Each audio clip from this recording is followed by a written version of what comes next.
హైదరాబాద్ తుమ్ముడి చెరువులో నటుడు నాగార్జున నిర్మించిన ఎన్ కన్వెన్షన్ కూల్చివేతను హైడ్రా అధికారులు ప్రారంభించారు.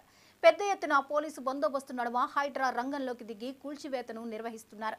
నాగార్జునకు సంబంధించి ఎన్ కన్వెన్షన్ సెంటర్పై కొద్ది రోజుల క్రితం హైడ్రాకు ఫిర్యాదు అందింది. తుమ్మిడి చెరువును ఆక్రమించి 3 ఎకరాల్లో ఎన్ కన్వెన్షన్ సెంటర్ను నాగార్జున నిర్మించారని ఫిర్యాదు వచ్చింది. దీంతో విచారణ నిర్వహించిన అధికారులు అది ఆక్రమిత స్థలంగా తేల్చుకుని పక్కా ఆధారాలతో తెల్లవారుజాము నుంచే కూల్చివేతకు ఉపక్రమించారు.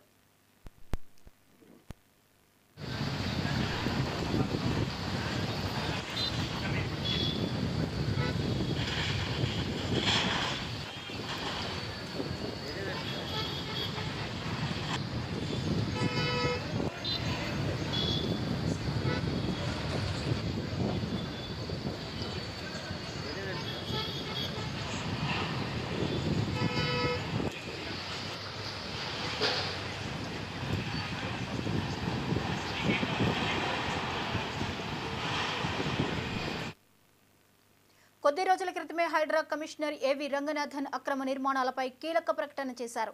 చెరువులను కబ్జా చేసి అక్రమంగా నిర్మించిన భవనాలన్నీ కూల్చేస్తామని చెప్పారు. దీంతో మాదాపూర్లోని తుమ్మిడి చెరువును కబ్జా చేసి 3.5 ఎకరాల స్థలంలో ఎన్ కన్వెన్షన్ నిర్మించారని హైడ్రాకు ఫిర్యాదు అందింది. దీంతో ఈవేళ ఉదయమే ఎన్ కన్వెన్షన్ కూల్చివేతకు అధికారులు పూనుకున్నారు. ఒకప్పుడు హైదరాబాద్ నగరం చెరువులతో నిండి ఉండేది. కానీ సిటీ అభివృద్ధి పేరుతో నగరంలోని అనేక చెరువులు కబ్జాలకు గురయ్యాయి. ఈ క్రమంలోనే 44 ఏళ్లలో అంటే 1979 నుంచి 2023 వరకు నగర పరిధిలోని చెరువుల స్థితిపై నేషనల్ రిమోట్ సెన్సింగ్ సెంటర్ ఓ నివేదిక రూపొందించింది.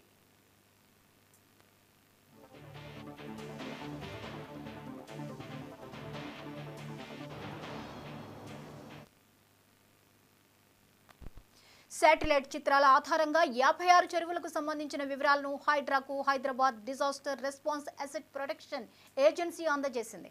వాస్తవ విస్తీర్ణం, ప్రస్తుత విస్తీర్ణంతో కూడిన సమాచారాన్ని ఇచ్చింది. దీని ఆధారంగా కబ్జాలపై హైడ్రా కొరడా ఝుళిపిస్తోంది. ఈ నేపథ్యంలో ఎన్ కన్వెన్షన్ పై చర్యలకు దిగింది. జవ్వాడలోని కేటీఆర్ ఫామ్ హౌస్ ను కూల్చివేస్తారంటూ ప్రచారం జరిగింది. కోర్టుకు వెళ్లడంతో జవ్వాడ ఫామ్ హౌస్ కూల్చివేత ప్రక్రియ నిలిచిపోయింది. ఇక ఈ అంశంపై మరిన్ని అప్డేట్స్ ని అందించడానికి మా ప్రతినిధి గోపి సిద్ధంగా ఉన్నారు. లైవ్ లో గోపి, ఎన్ కన్వెన్షన్ కూల్చివేత నేపథ్యంలో తెల్లవారుజాము నుంచి జరుగుతున్నటువంటి ఈ కూల్చివేతలు ఇప్పటి వరకు ఎంతవరకు వచ్చింది, అక్కడ పరిస్థితి ఏంటి? జ్యోతి, ఏదైతే నగరంలో హైడ్రా సీరియస్ యాక్షన్ తీసుకున్నట్టు కూడా చెప్పొచ్చు. ఇప్పటికీ నగరంలో ఎక్కడెక్కడ ఎఫ్టీఎల్ కింద అదే అక్రమ భవనాలు నిర్మించిందో దానికి సంబంధించి అన్ని ఏదైతే ఏబిఎస్ రంగనాథ్ కమిషనర్ ఆధ్వర్యంలో నడుస్తుంది ఈ ప్రక్రియ మాత్రం సీరియస్ గా ఉందని చెప్పొచ్చు. ఇప్పటికే నగరంలో ఎక్కడెక్కడ అక్రమాలుగా చెరువులో ఆ భవనాలు నిర్మించారో అవన్నీ కూల్చివేస్తుంది కూడా ఆ చర్యలు తీసుకున్నట్టు కూడా తెలుస్తుంది. మరోవైపు ఇప్పటికే మాదాపూర్ లో సర్వే నెంబర్ 36 ఏదైతే N convention Nagarjuna N convention hall పై హైడ్రా బృందం ఉదయం నుంచి కూడా కూల్చివేత మొదలు పెట్టినట్టు కూడా తెలుస్తుంది. ప్రస్తుతం మాత్రం ఉదయం 5 గంటల నుంచే ఈ హైడ్రా కూల్చివేత మొదలు పెట్టింది. ఇప్పటికే నేలమట్టం అయిపోయింది.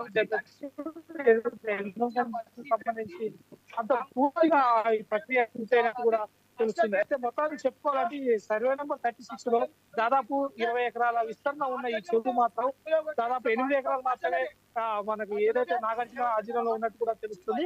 మరోవైపు ఇందులో ఉన్న ఏదైతే 5 ఎకరాలు మాత్రం నాగార్జున పేరు మీద ఉన్నట్టు కూడా తెలుస్తుంది. 3 ఎకరాలు మాత్రం ఈ తుమ్మిడి చెరువు అక్రమానికి పాల్పడ్డట్టు కూడా అధికారుల దృష్టికి రావడంతో సీరియస్ యాక్షన్ తీసుకున్నట్టు కూడా తెలుస్తుంది. మరోవైపు ఇప్పటికే హైదరాబాద్ నగరంలో ఎక్కడైనా సరే చెరువులు కబ్జా చేస్తే ఎలాంటి అధికారులైనా కావచ్చు వదలమని ఇప్పటికే ఏవి రంగాల ఆధ్వర్యంలో గతంలో చెప్పడం కూడా జరిగింది.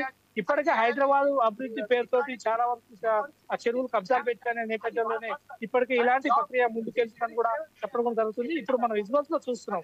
ఎక్కడైతే ఎన్నో కన్వెన్షన్లు ఇప్పటికే నేలమట్టం అయిపోవడం జరిగింది. దాని పక్కన ఆనుకొని ఉన్న చెరువు మాత్రం దాదాపు 20 ఎకరాల విస్తరణ ఉన్నప్పుడు కూడా ఇందులో 8 ఎకరాలు మాత్రం ఎన్ కన్వెన్షన్ ఉంది. అందులో 3 ఎకరాలు మాత్రం నాగార్జున దీన్ని కబ్జాలు పెట్టినట్టు కూడా తెలుస్తుంది. అది ఇదంతా దృష్టి ఎప్పుడైతే అధికారులు కావచ్చు దీనికి సంబంధించిన ఎవరైతే బాధితులు దాని మీద కంప్లైంట్ ఇచ్చినప్పుడు కూడా ఎప్పటి నుంచో దీనిపై ప్రక్రియ పూర్తి చేసినట్టు కూడా తెలుస్తుంది. దీనికి అందుకే ప్రత్యేకంగా కమిషనర్ రంగనాథ్ ఏర్పాటు చేసినట్టుగా తెలుస్తుంది. అయితే కాంగ్రెస్ ప్రభుత్వం దీన్ని తీసుకున్న నిర్ణయానికి ఇప్పటికీ ప్రజల నుంచి మంచి స్పందన వస్తుందని కూడా తెలియవచ్చు. ఎందుకంటే ఎక్కువ చెరువులు ఉండటం వల్ల కూడా నగరంలో తాగునీటి సమస్య కావచ్చు, దీనికి సంబంధించి ఏదైనా వాటర్ కి సంబంధించి రావటం అనేది చూస్తున్నాం కాబట్టి అయితే బెంగళూరులో మనం చూస్తూనే ఉన్నాము. తాగునీటి సమస్య వల్ల ప్రజలు చాలా ఇబ్బంది పడుతున్నారు కాబట్టి ఈ హైదరాబాద్ లో అలాంటి పరిస్థితి రావద్దనే గవర్నమెంట్ ఈ సీరియస్ యాక్షన్ తీసుకున్నట్టు కూడా తెలుస్తుంది జ్యోతి. అయితే అసలు హైడ్రా ఈ కూల్చివేతలకు ముందే ఎన్ని రోజుల ముందు నోటీసులు ఇచ్చి ఉండవచ్చు? దాని మీద అటువైపు నుంచి ఏమైనా రియాక్షన్ వచ్చిందా, రాలేదా? రాకపోవడంతోనే ఈ కూల్చివేతలు కొనసాగుతున్నాయా? ఏదైతే ఈ రంగనాథ్ ఆధ్వర్యంలో నడుస్తున్న ఈ హైదరాబాద్ బృందం ఏదైతే ఉందో 2 రోజుల క్రితమే నోటీసులు ఇవ్వడం, దాని తర్వాత యాక్షన్ తీసుకోవడం కూడా మొదలు పెడుతుంది. కొద్ది రోజుల క్రితమే గండిపేటలో కూడా కొన్ని ఇల్లు కూల్చేయడం మనం చూస్తున్నాం. దీంతో పాటు హైదరాబాద్ నగరంలో మొత్తం శాటిలైట్ రిమోట్ ద్వారా ఎక్కడెక్కడ చెరువులు ఉన్నాయి ఏంటి అంటే దాదాపు 1979 నుంచి 2023 వరకు ఎన్ని చెరువులు కబ్జాలైన పేరు పూర్తి ప్రక్రియ వాళ్ళ చేతిలో ఉంది కాబట్టి దాన్ని ముందుకు తీసుకొస్తుంది కూడా ఈ ప్రక్రియ ముందుకెళ్తున్నట్టు తెలుస్తుంది. ఇప్పుడు మాత్రం ఇన్ఫర్మేషన్ లో ఉన్న మాత్రం దానికి సంబంధించి పూర్తి ప్రక్రియ మాత్రం మొదలైపోయింది. దాన్ని మొత్తం నేలమట్టం చేయడం అయితే ఇక్కడ నుంచి అధికారులు కూడా వెళ్ళిపోవడం కూడా జరిగింది. అయితే పూర్తి ప్రొడక్షన్ పోలీసు ఆధ్వర్యంతో పాటు ఈ ఇన్ఫర్మేషన్ చేయడం కూడా జరిగింది. అయితే ఎప్పుడైతే ఈ హైదరాబాద్ బృందం ఏర్పడిందో హైదరాబాద్ నగరవాసులు బడావాసులు కావచ్చు వీళ్ళందరికీ వణుకు పుడుతుందని కూడా చెప్పొచ్చు. అక్రమ కట్టడాలపైన ఉన్న దానిపైన కూడా వీళ్ళు పూర్తి దృష్టి సాధించినట్టు కూడా తెలుస్తుంది.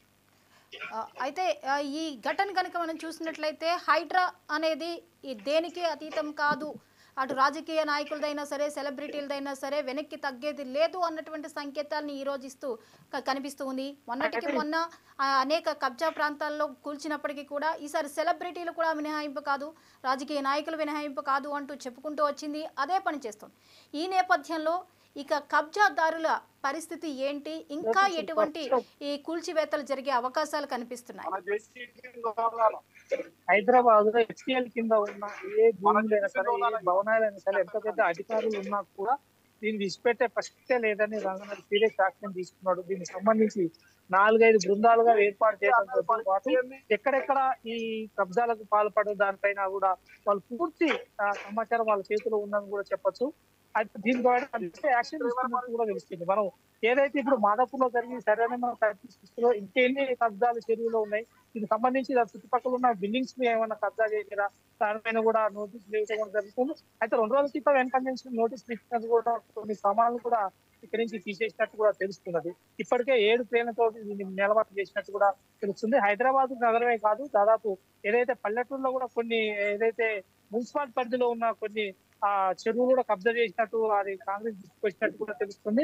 మొత్తానికి వీళ్ళ లక్ష్యం ఏంటంటే హైదరాబాద్ లో నీటి నిల్వ తక్కువ ఉంటుంది, వర్షాకాలం వచ్చినప్పుడు ఇల్లు మునిగిపోవడం ఇవన్నీ వాళ్ళ దృష్టికి రావడం వల్లనే ఈ సీరియస్ యాక్షన్ తీసుకున్నట్టు కూడా తెలుస్తుంది. ఇక కన్వెన్షన్ కూల్చివేత మీద నాగార్జున ఏమైనా స్పందించడం జరిగిందా, వారి కుటుంబ సభ్యులు గానీ? తీసుకున్నట్టు కూడా తెలుస్తుంది.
ఇక నటుడు నాగార్జునకు చెందిన ఎన్ కన్వెన్షన్ కూల్చివేతపై మంత్రి జూపల్లి కృష్ణారావు స్పందించారు.